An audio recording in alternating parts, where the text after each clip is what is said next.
Lights glittered above me, their glow reflected in the untouched glasses of champagne. I stood on the small engagement stage, my hands shaking around a microphone that suddenly felt too heavy.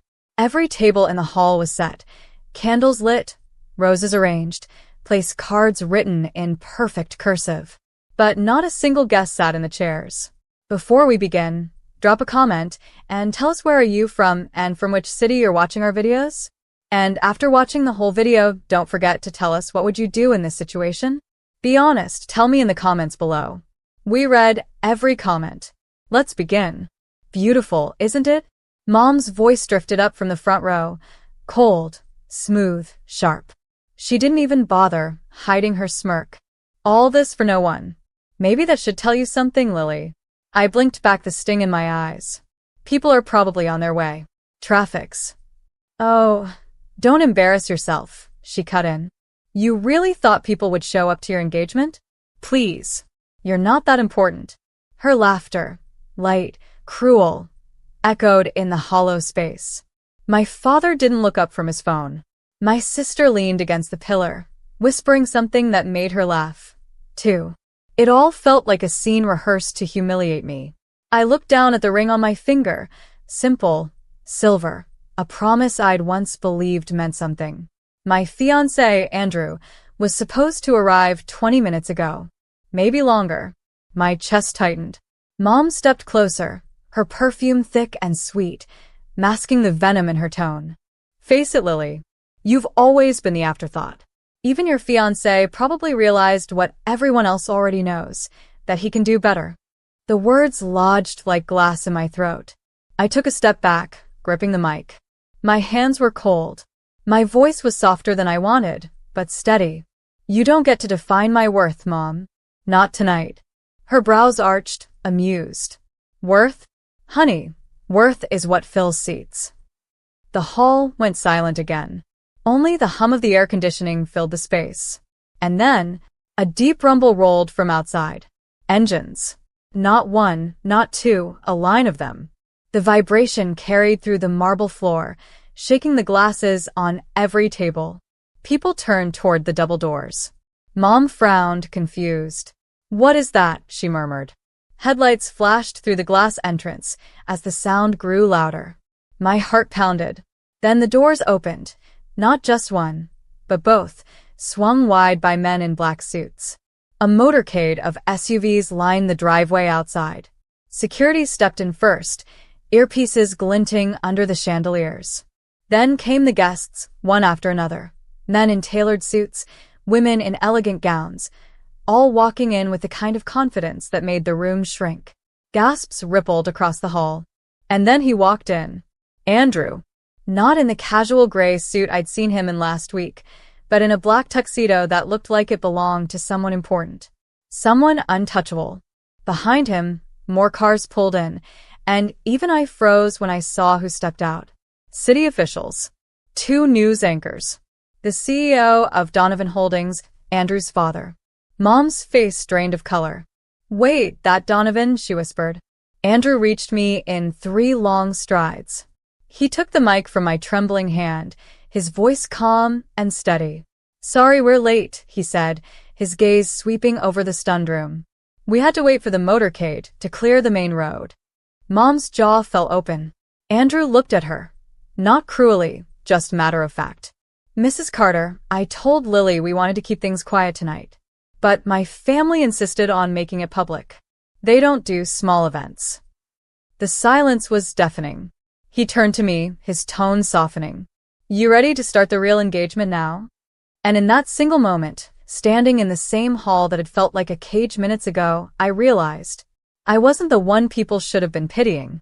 The air in that hall turned electric, like the moment before thunder breaks.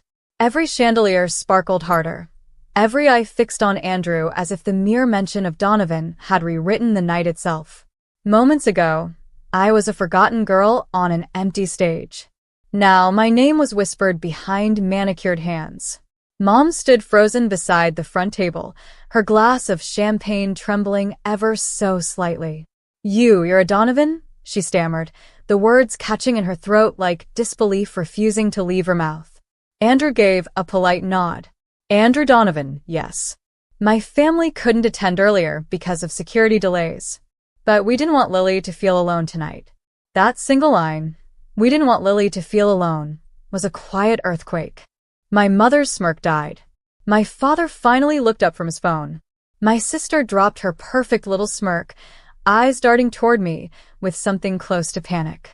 Security lined the entryway, and more guests stepped in. Every one of them looked like someone who'd been on the cover of a magazine, powerful, poised, untouchable. They didn't glance at my family. They went straight to me. "Miss Carter," a man said warmly, shaking my hand, "we've heard so much about you. Andrew talks about you constantly." I blinked, stunned. He does? Andrew smiled from beside me. "Maybe too much." My mother's voice cracked the moment, like a whip. "You could have told us who your family was," she snapped, forcing out a brittle laugh. "We would have made proper arrangements." Andrew turned toward her, polite but sharp. "Mrs. Carter, if I told you, this would have been a business event, not a celebration." Lily didn't need arrangements. She needed sincerity. The weight of his words hung heavy. My mother's lips pressed into a thin line. My father cleared his throat and tried to stand tall, as if reclaiming control. "Well, Andrew," he said stiffly, "you should have let us handle the invitations. It seems we had some confusion." I glanced around the hall. Every table once empty now filled with guests who weren't invited by my family, but by Andrew's. And somehow, that made it sweeter. Confusion? Andrew's tone remained calm, but his gaze cut sharp. "You mean the fact that Lily's own engagement party had no guests? That kind of confusion?" My father flinched, caught off guard. "It's not what you think." "I think," Andrew said evenly, "it's exactly what I think. But that's fine. I came prepared." He nodded toward one of the security men. Within seconds, staff began wheeling in an entirely new set of catering carts, floral arrangements, and elegant gift boxes stamped with a silver D. The air filled with the scent of fresh white lilies, my favorite flower.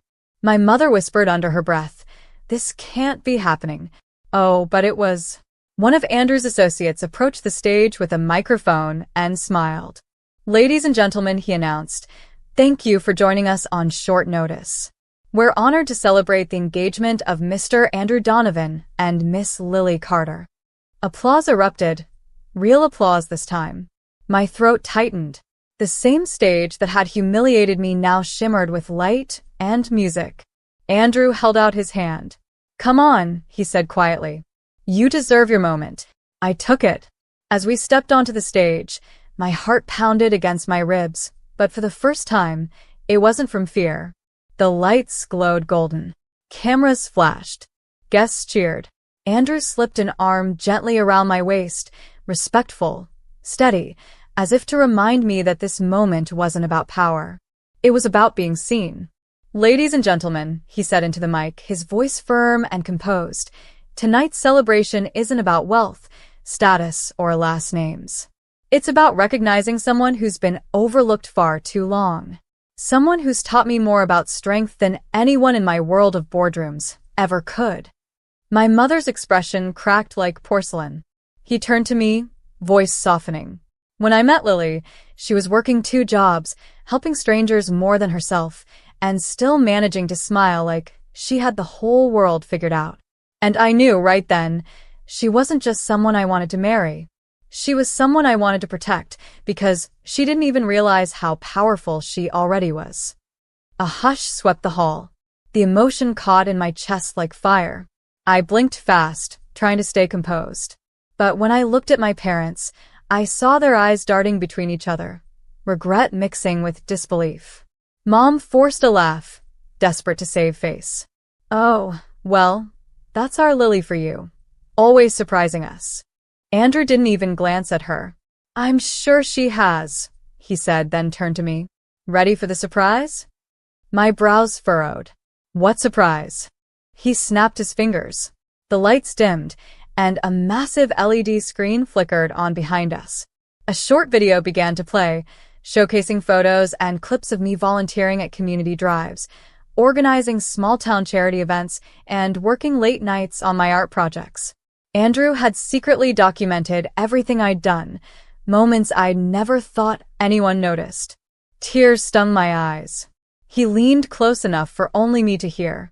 I told my media team the world should see the woman I'm marrying, not the version people tried to shrink. The video ended with a still photo, me handing food to a little girl outside a community shelter. The caption beneath it read, "The Heart of Donovan Holdings." Applause erupted again. Cameras flashed. My mother stood stiffly, hands clasped too tightly to hide her shaking. My father's face went pale. My sister stared at the screen, mouth slightly open. Andrew raised my hand to his lips and kissed it gently. "Now they all know," he whispered, "who you are, and who they should have never underestimated." The crowd rose in a standing ovation. I looked out at the sea of faces, and in the front row, my mother stood speechless, stripped of every word she'd ever used to make me feel small. She had once told me no one would show up for me, but tonight an entire world had. And this time, she couldn't laugh it away. The applause roared through the hall like a wave. For a moment, I just stood there, lost in it. Not because of the sound, but because I knew every clap was proof that I hadn't imagined my worth. Andrew squeezed my hand gently, grounding me back to reality. But not everyone was clapping. My mother's frozen smile twitched at the edges. Her knuckles were white around her champagne glass. My father's phone was lowered now, his businesslike composure cracked. My sister pretended to check her lipstick, but her eyes never left me. They were burning with something sharp and sour. Andrew leaned down slightly. "You still want to stay?" I took a breath. "No. But I'm not leaving first." He grinned, proud. "Good answer." The press lights flickered from the back of the room. Photographers lined up by the archway, capturing the moment like it belonged on tomorrow's headlines.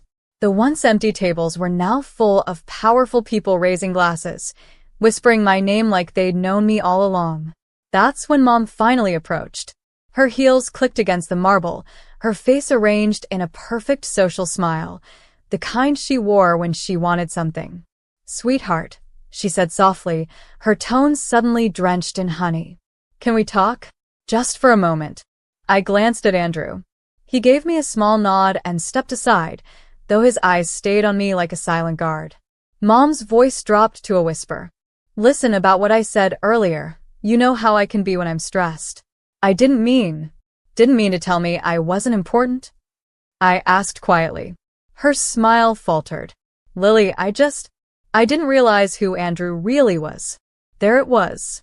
The truth laid bare in 7 words.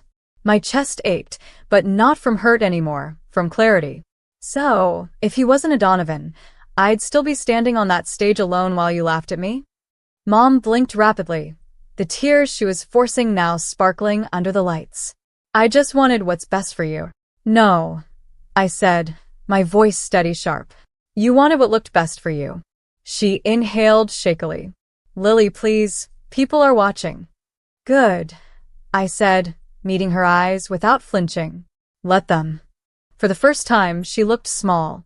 The woman who always towered over me with judgment now stood there, lost and cornered by her own reflection in the glass walls. The music softened as Andrew walked back over, his arms sliding protectively around my shoulders. "Everything okay?" he asked. Mom tried to smile again, her voice trembling. "Of course. Just a little overwhelmed by everything. You two really put on a show tonight." Andrew's expression was unreadable. "It's not a show, Mrs. Carter. It's what Lily deserves, what she's always deserved." She nodded quickly, eyes darting away. "Of course." But I caught the flicker of something else, embarrassment, maybe even shame. For once, she didn't have control. The crowd began chanting our names. Andrew looked at me, eyes warm. "One dance." I nodded, and he led me onto the floor. The music swelled, cameras flashed, and as we spun beneath the lights, I saw my reflection in the ballroom mirror. No longer the quiet girl desperate for approval, but someone who finally knew her own power. Across the room, my mother sat down slowly, her hands clasped, face pale. My father leaned close to her, whispering something, but she didn't move. She just stared at the stage like she couldn't recognize her own daughter anymore. And maybe that was the point, because the girl who once stood alone waiting for others to value her, she was gone. What remained was a woman who didn't need their validation, their presence, or their applause to exist. And for the first time in my life, I smiled not because I was proving them wrong, but because I didn't have to anymore. When I woke the next morning, the first thing I saw was sunlight spilling across the marble floor of Andrew's penthouse. Quiet, warm, unbothered. My phone buzzed nonstop on the nightstand. Missed calls, messages, tags. My name was everywhere. Lily Carter, the woman who stole the city's heart. The Donovan engagement that shocked everyone. And my favorite, the empty party that turned into a legend. Andrew stood by the window, talking softly on his phone. His reflection in the glass looked every bit the man the world now knew him to be. Calm, powerful, yet somehow entirely focused on me. When he hung up, he smiled. You're trending on half the news sites in the country. I laughed quietly. That's one way to start the day. He stepped closer, brushing a strand of hair from my face. You handled yourself perfectly last night. I've never seen someone hold their ground like that. I looked up at him. I wasn't holding ground, Andrew. I was taking it back. He grinned, pride flickering in his eyes. And you did. But my phone buzzed again, Mom. Followed by Dad. Then Sophie, my sister. I stared at the screen for a moment, the ache of old wounds trying to rise again, before I set it back down. Andrew tilted his head. You're not going to answer? No, I said softly. Not yet. Some silences are worth keeping. A knock came at the door. One of Andrew's assistants stepped in, carrying a sleek black envelope. From the Donovan Foundation, she said politely. It's for Miss Carter. Inside was a letter on thick white stationery and a key. To our future daughter-in-law. The community center you've been volunteering at will now operate under the Carter Initiative, fully funded, indefinitely. Consider it a gift for the heart you've shown this city. My breath caught. They named it after me? Andrew nodded, smiling. Dad's idea. He said real strength isn't about legacy. It's about compassion. You've got both. Tears blurred my vision before I could stop them. I don't even know what to say. Say nothing, he whispered. Just keep being you. Later that afternoon, we drove back to my parents' house. Andrew had suggested it gently. Closure, he said, and I knew he was right. The mansion looked smaller than I remembered, stripped of the power it once held over me. Mom opened the door before we could knock. Her face was tired, her eyes red. Lily, she breathed, like saying my name might undo the things she'd done. Dad stood behind her, silent. My sister peeked from the hallway, pretending she wasn't listening. I saw the news, Mom said softly. You were incredible last night. I nodded, polite. Thank you. She hesitated, twisting her fingers. I wanted to say I'm sorry. For everything. For the way I spoke to you. For not seeing who you really are. Her voice cracked, and for the first time, it sounded real. Not rehearsed. Not polished. Just raw. I didn't answer right away. The silence stretched between us, the kind that used to scare me. But now it felt different. It felt powerful. I appreciate that, I said finally. But I don't need you to see me anymore. I already do. Her eyes filled, and she nodded slowly. As we turned to leave, she whispered, You really changed, Lily. I looked back once. No, Mom. I just stopped believing you when you said I couldn't. The door closed behind me, and the weight of years lifted with it. Back in the car, Andrew reached over, his hand finding mine.